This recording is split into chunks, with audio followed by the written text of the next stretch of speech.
Okay, so we're live now. Hello, everybody. This is I think it's like the 8th interview we've done now with all these, and it's for Ethnic Diversity Center with Hira. Hello. Just have to talk like we haven't been talking in the chat for 5 minutes already. So first things first, why don't you tell us all a little bit about yourself? So, hi guys, my name is Hira Khan. I am 19 years old and I'm a second year LLB student currently. I was born originally in Pakistan and then my family and I relocated to Ireland when I was just under a year old. So, I've grown up here, I've been raised here, like Ireland is my home. And up until recently, we were raised in the west of Ireland, so out in Galway.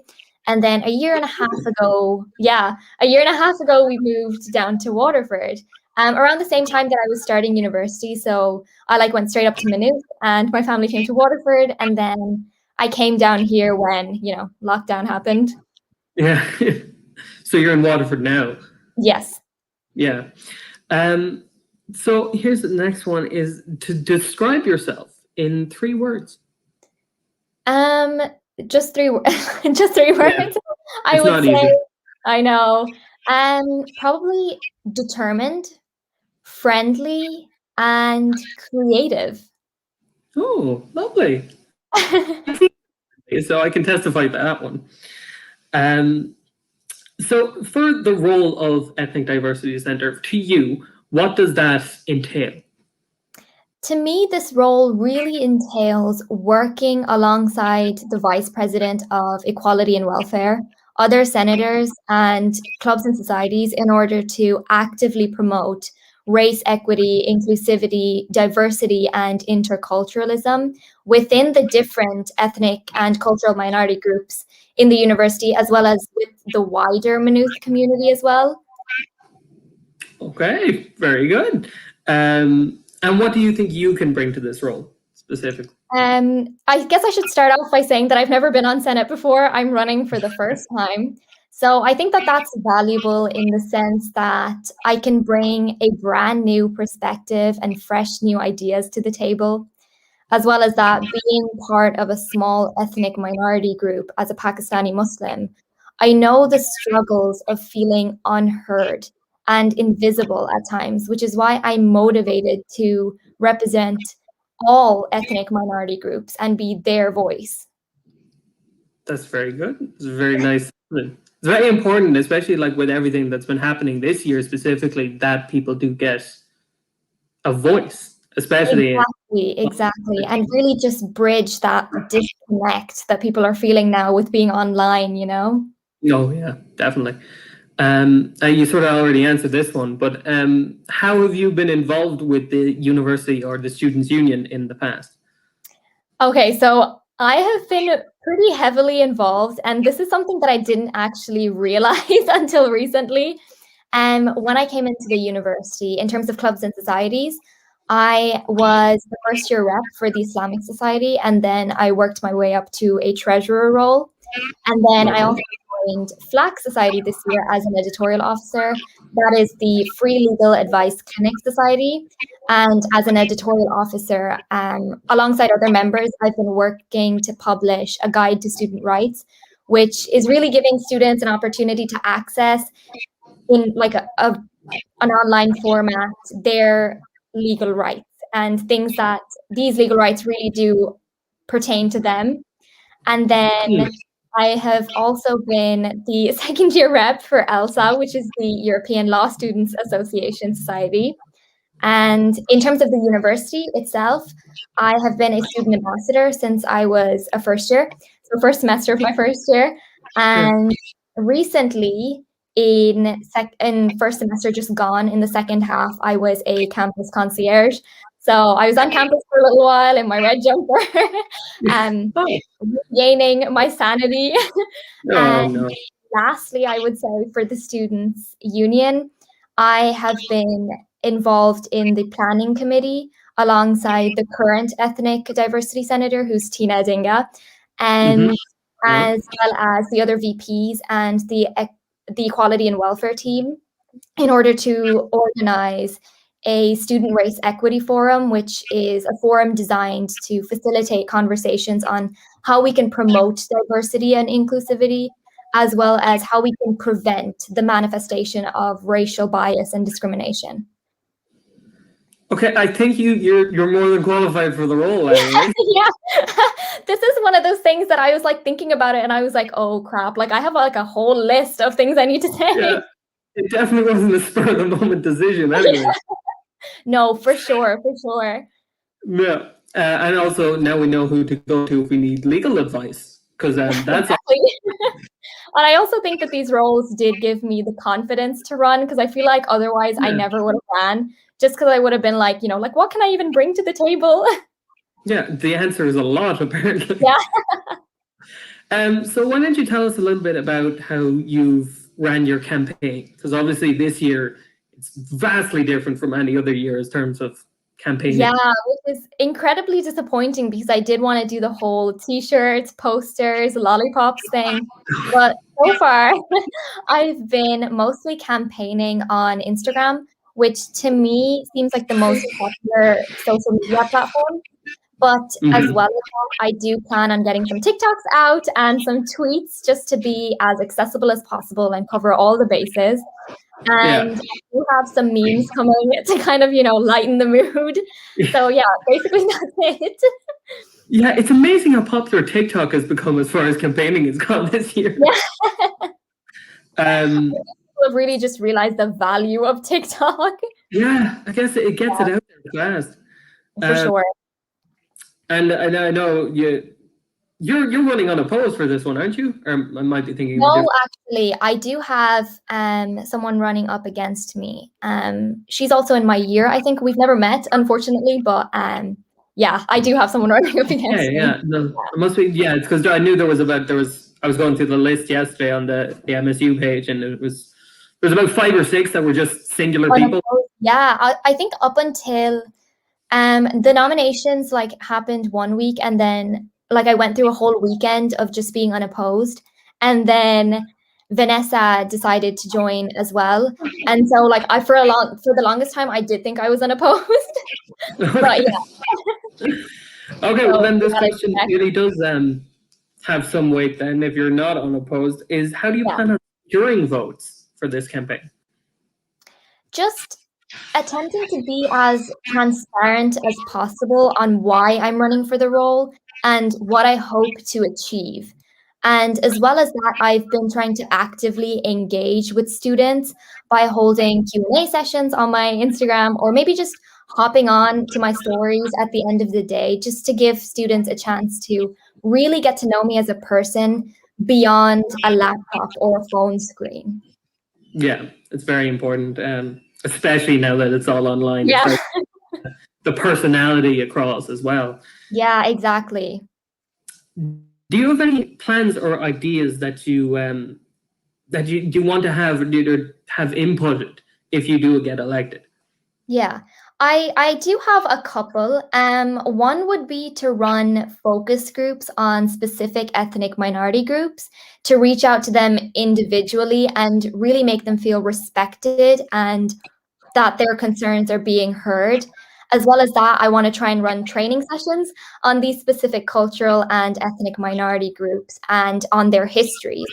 I suppose this is really where clubs and societies would come in, because we have a large number of societies who have a large number of members who are from various different ethnic minority backgrounds. And I really want to push myself to ensure that I don't limit myself or my activities to the confines of my comfort zone as a Pakistani Muslim. And I really am pushing myself to represent every single person from every single ethnic minority group. That's great to hear. That's fantastic. And you've sort of answered the next question in that, which was going to be how are you going to campaign for the students, sort of when you're in the position? So for this, I really want to find a way to reinvent the current system of like bringing complaints and concerns that we have to the union. I think people are mostly, like 9 times out of 10, people are unaware that we do have like a student forum where you can go to raise concerns and to campaign for the students, specifically the ethnic minority groups. I want to reinvent the system so that they know exactly where their concerns are going, who they're going to, and if their concerns are even being addressed, so that they're comfortable to share their experiences. Yes, wonderful. Yeah, because I feel like that's a big thing. Like a friend of mine is big, big into all the Senate stuff. He's actually running for VP education, and Sean, he's always curious to find out where the disconnect lies between sort of the Senate and the student population. Yeah, I definitely think that. Communication. Yeah. Sorry, I think I was like talking over you at one point. You started like freezing for me. Oh, sorry. Yeah. The Wi-Fi, sorry. Yeah, no, I'm in Offaly, so it's not going to be good. Yeah, I know. Waterford, like, hello. Okay, so I think we sort of gathered the next question, but if you're to put it into more of a confined thing, is what does this position mean to you? For me, this position is really a way to break down the barriers to effective communication that prevents us from being a truly inclusive community at Maynooth. I definitely don't think that because Maynooth is diverse, that it's inclusive. And as someone who was, raised in Ireland and still feels underrepresented, I want to break the segregation and really just flip the narrative and immerse myself in encouraging intermingling and bridging that gap of disconnect between the various ethnic minorities. Someone did ask me actually on my Q&A whether I had had any major experiences, like bad experiences in terms of racism on campus. And honestly, no, because I also do acknowledge the fact that I was on campus for 6 months. But to answer that question honestly, I said no. But that doesn't mean that I don't acknowledge that there are students who have been here longer than I have and have actually experienced bad, experiences. And so I want to really implement real change and beyond just scraping the surface of the issue, and implement measures that bring forward long-term change in preventing the manifestation of racism. Fantastic answer, I have to say. Thank you. Yeah, no, it's a very important thing because there's always this discourse of, that never happens to me, so it doesn't exist. But yeah, exactly. You really need to gather people's perspectives on things like that. Exactly. Yeah, very good. Yeah, it's important as a representative to understand that you're not just representing like yourself, you're representing every other person. So yeah. Wonderful. So now we're going on to what was Sophie's favorite thing from yesterday, which is the quick fire round. Yeah. These are just try and answer without thinking on these ones. Okay. Cakes, cake or biscuit? Biscuit. Okay. Do you know how to swim? I don't know why that's. Do I know how to swim? Yes, I do.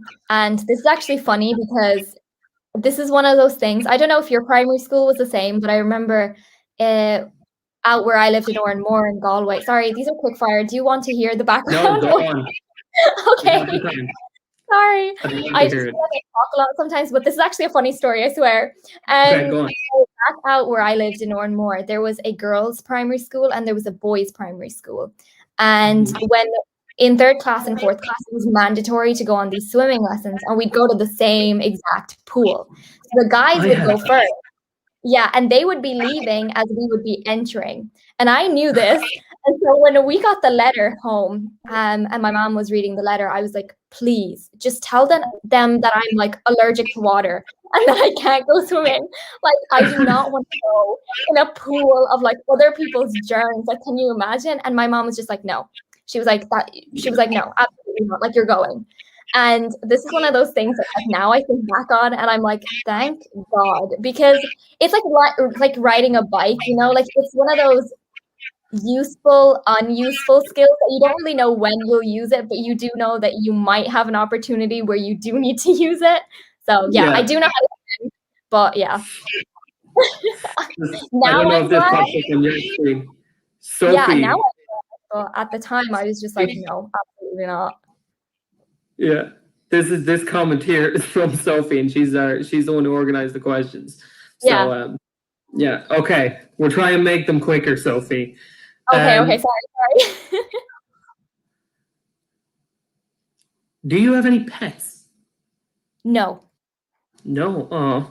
I've had pets, but I'm really scared of just like losing them, I suppose. I get way too emotionally attached. So at the moment, Okay. Have you any unusual nicknames? no, because like my name is only 4 letters. I feel like you can't really shorten it down to anything. I think people at one point started calling me HK after my initials in secondary school, but like an unusual one, no. HK is cool. That's just brilliant. I know it has a ring to it. What makes you smile?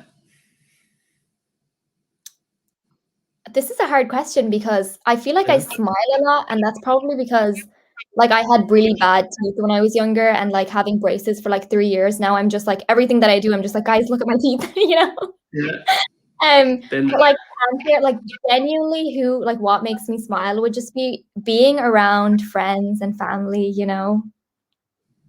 Yeah, I have to agree with that one. Okay, you might have to check your phone for this one because this is asking what's your most used emoji? Oh, I already know this at the top of my head. It's the clown emoji because I really do radiate clown energy sometimes. Oh, that's brilliant. Perfect. Yeah. Do you have any, what is your lifelong dream? To be happy and to be content. I think that like life isn't something that you can't predict where your life is gonna go or what your future is gonna look like. And so I really do hope that wherever I go, whatever I'm doing, I'm happy.